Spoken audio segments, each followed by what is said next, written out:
तो अब इसमें मैं बताना चाहूंगा को नॉर्मल पॉइंट्स। को नॉर्मल पॉइंट्स ये हमारा लास्ट टॉपिक है इस चैप्टर का, फिर ये चैप्टर भी फिनिश हो जाएगा। तो को नॉर्मल पॉइंट्स क्या होते हैं कि पैराबोला में हमारे 3 पॉइंट है, मान लो पी क्यू आर। अब इन तीनों पे हम लोग ने एक वो बना लिया नॉर्मल।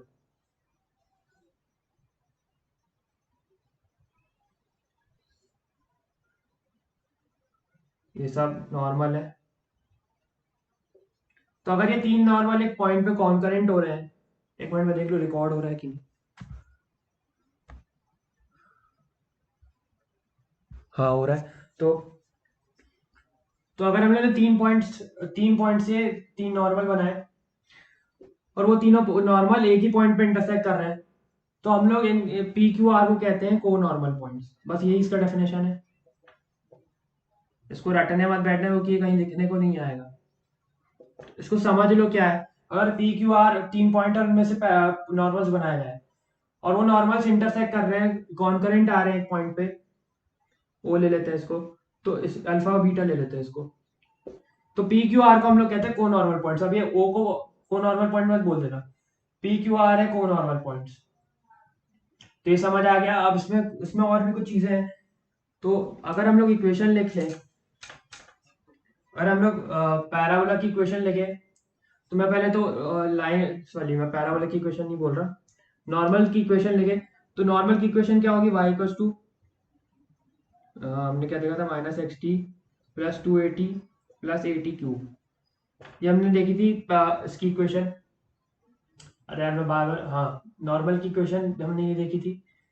इस नॉर्मल की इक्वेशन में अब ये T one T two T भूल जाओ। अब ये तुम समझो टी टी बस लो इसमें, ठीक है, अभी सिर्फ टी लो। मान लो इसमें से कोई भी एक पैरा एक एक नॉर्मल ले लिया और उसका टी ले लो, ठीक है। अब इसमें देखो ये वाला पॉइंट कॉन्करेंट है, मतलब ये जो पॉइंट है ये तीनों नॉर्मल में लाया कर रहा है, क्योंकि इंटरसेक्ट हो रहा है ना इसी पॉइंट पे। तो तीनों नॉर्मल में लाया कर रहा है, तो इस इक्वेशन को सेटिस्फाई करेगा। तुम कोई भी इसमें नॉर्मल ले लो। तो beta equals to minus x alpha, sorry T alpha, alpha T plus 280 plus 80 cube. तो इसको मैं जमा के लिख लूँ,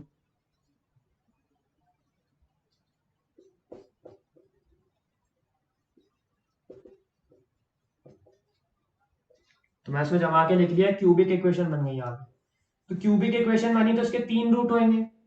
अब इस टी के 3 रूट, अब देखो यहाँ थोड़ा कंफ्यूजन होगा। यहाँ के 3 आएंगे, 3 टी आएंगे यहाँ पे। 3 पैरामीटर आ रहे हैं, क्योंकि देखो यहाँ 3 नॉर्मल है, तो इन तीनों के अलग अलग पैरामीटर होंगे, टी होंगे तीनों के एक एक। तो ये क्यूबिक इक्वेशन क्या बता रहा है कि हम लोग के 3 टी आएंगे, और वो 3 टी इनमें से इसका एक होगा, इसका एक होगा, इसका एक होगा। तो मैंने टी इसलिए जनरल लिखा था, टी वन टी टू करके नहीं लिखा था, क्योंकि इसी में सब, इस इक्वेशन में ही सब लाया कर रहे हैं। क्यूबिक इक्वेशन सॉल्व होएगा तो 3 रूट आएंगे इसके, वही 3 रूट इन तीनों पॉइंट के पैरामीटर है। ये समझाना था मुझको, इसमें बहुत कंफ्यूजन होता है। ये मेरे को भी होता था जब मैं जेई के लिए पढ़ता था। तो उसके 3 रूट निकलेंगे तो 3 टी आएंगे, और 3 टी इन्हीं इन्हीं 3 के आएंगे, क्योंकि ये वाला पॉइंट हमने डाला और ये वाले पॉइंट पे कॉन्करेंट है तीनों। तो इन्हीं 3 के ये वाले 3 रूट आएंगे। तो ये बहुत ही इंपॉर्टेंट है, इसको अच्छे से देखो। तो हम लोग ने क्वाड्रेटिक इक्वेशंस में देखा था कि या तो इसके क्यूबिक इक्वेशन के या तो 3 रियल रूट होते हैं, या फिर एक रियल रूट होता है। कॉम्प्लेक्स रूट्स भी आते थे इसमें, हम लोग ने क्वाड्रेटिक इक्वेशन में सब डिस्कस किया है। तो या तो 3 रियल रूट होते थे या तो एक रियल रूट होता था, 2 रियल रूट कभी नहीं होते थे। तो या तो इसके 3 पैरामीटर आएंगे, टी 1 टी 2 टी 3, 3 आएंगे। चलो इसमें तीनों पॉइंट आ रहा है, मतलब तीनों वैलिड पॉइंट है जहाँ पे कॉन्करेंट हो रहा है। या तो इसके 3 रियल रूट है, या तो फिर एक ही रियल रूट है कि सिर्फ टी 1 है। इनमें से कोई भी हो सकता है। जब टी 1 से जब सिर्फ एक रियल रूट आएगा तब हम लोग कहेंगे कि ये तीनों नॉर्मल कॉन्करेंट नहीं है पैराबोला पैराबोला के। ये तीनों नॉर्मल पैराबोला के कॉन्करेंट नहीं है एक पॉइंट पे। सिर्फ एक ही नॉर्मल जा रहा है जो ये अल्फा बीटा से पास करोगे। हमने अल्फा बीटा डाल के ये वाली वैल्यूज निकाली है। तो इनमें से दो अल्फा बीटा इनमें से दो में अल्फा बीटा लाया नहीं कर रहा है, इसका मतलब कि दो इसमें कॉम्प्लेक्स रूट आएंगे। और कॉम्प्लेक्स रूट रियल नहीं होता, एग्जिस्ट नहीं करते हैं, वो तो हम लोग ने ऐसे ही वो सब सॉल्व करने के लिए ही रहता है, बाकी वो रियल होते नहीं है। तो कॉम्प्लेक्स रूट जानते होंगे क्या होता है, या इसके दो कॉम्प्लेक्स रूट होंगे, एक रियल रूट, दो कॉम्प्लेक्स रूट, तीन होने चाहिए टोटल, तो एक दो कॉम्प्लेक्स बचेंगे।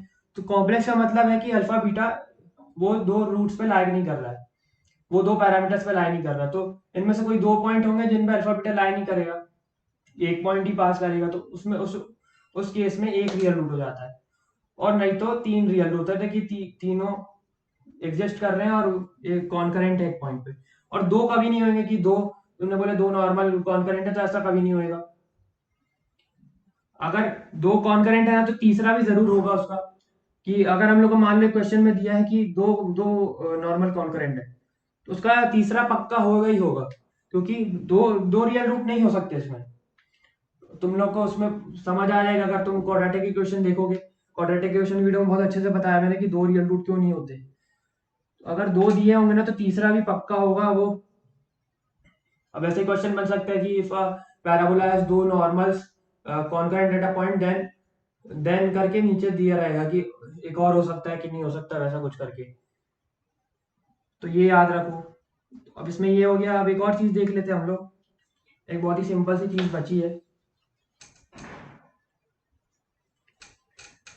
अरे यार सॉरी, इसको लिखा रहने देना।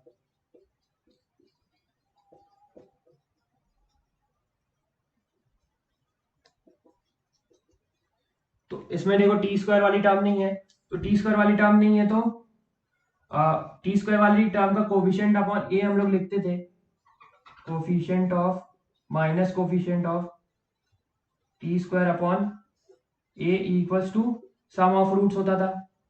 क्यूबिक में भी यही होता है, क्वाड्रेटिक में तो पढ़ा ही होगा, हम लोग टी लेते थे उसमें क्वाड्रेटिक में, लेकिन इसमें टी स्क्वायर आएगा। क्यूबिक में टी स्क्वायर के लेते हैं, तो टी स्क्वायर का कोफिशिएंट का माइनस करके अपॉन ए करेंगे तो सम ऑफ रूट्स आएगा, मतलब ये क्या आएगा, टी1 प्लस टी2 प्लस टी3, ये तीनों के पैरामीटर। इसको हम लोग लिख लेते हैं A T one square comma two A T one, इसको लिख लेते हैं A T two square comma two A T two, इसको लिख लेते हैं A T three square comma two A T three. तो कहने का मतलब है कि इन तीनों के अगर तीन रियल रूट है तब बता रहा हूँ, ये काट दो अभी, एक रियल रूट नहीं होगा तो उसका मैं बात नहीं कर रहा हूँ। तीन रियल रूट होंगे तब तीनों एग्जिस्ट करेंगे, तीनों कॉन्करेंट रहेंगे, ठीक है। तो इन तीनों से जो ट्राइंगल बनेगा ना,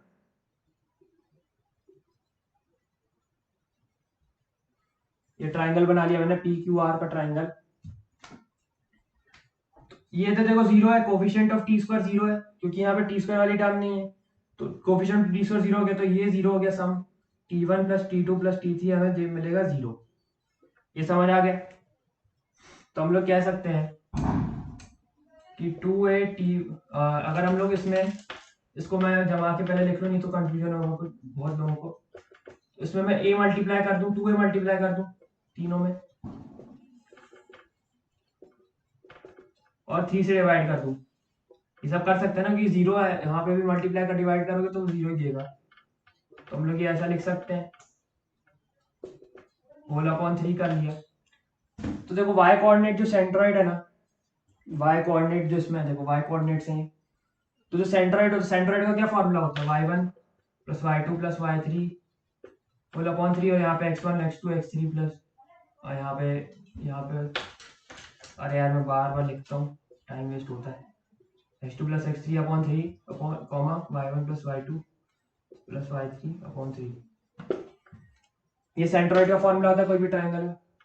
तो यहाँ पे क्या दिख रहा है हमें कि y1 plus y2 plus y3 upon three zero आ रहा है, तो हमारा y कोऑर्डिनेट हमेशा जीरो आएगा। अब ये जरूरी नहीं है कि जीरो हो कि नहीं हो, तो y कोऑर्डिनेट हमारा हमेशा जीरो आएगा जब भी तीन को नॉर्मल पॉइंट्स होंगे, तब इन तीन को नॉर्मल पॉइंट से जो ट्राइंगल बनेगा उनका सेंट्रॉइड हमेशा एक्स एक्सिस पे लाई करेगा, ये कह सकते हैं हम लोग इससे। क्यों कह सकते हैं, क्योंकि हमारा तो एक्स जीरो नहीं है, एक्स जरूरी नहीं कि जीरो यहाँ हो सकता है, यहाँ भी लाई करे, तो ये जरूरी नहीं है। तो देखो वाई कोऑर्डिनेट हमेशा जीरो आएगा इसका, क्योंकि टी1 प्लस टी2 प्लस टी3 जीरो आ रहा है, तो वाई कोऑर्डिनेट इसका हमेशा जीरो है। जब वाई कोऑर्डिनेट जीरो होता है तभी एक्स एक्सिस पे ही लाई करेगा इसका सेंट्रॉइड, तो ये भी कई जगह काम आता है इसलिए बता दिया। तो जब जब भी तीन कोण नॉर्मल पॉइंट होते हैं ना, उनसे एक ट्रायंगल बनेगा, तो उसका जो सेंट्रॉइड होगा ना ट्रायंगल का, वो हमेशा एक्स एक्सिस पे लाई करेगा, ये बस याद रखना है आपको, ये मैंने बता दिया कैसे रहता है। ये सब क्वाड्रेटिक इक्वेशन पढ़ोगे तो तुम्हें समझ आ जाएगा। तुम पिछले जितने वीडियो वो देख लोगे ना तो मेरे जो आगे के चैप्टर है तुम्हें समझ आते जाएंगे, क्योंकि मैं उसी सीक्वेंस में पढ़ाता हूँ, जिस सीक्वेंस में समझ आए। तो हमारा पैराबोला भी खत्म हो गया। तो देखो हमारे 6 चैप्टर्स यहाँ पे हम लोग ने डाल दिए हैं चैनल पे। अभी तक अगर आपने सब्सक्राइब नहीं है तो सब्सक्राइब कर दीजिए। ओम जिमाम जिमाम बिंग बिंग बो, तन तन सस्ते न से तार चिपक गई छाती से। ओम जिमाम जिमाम बिंग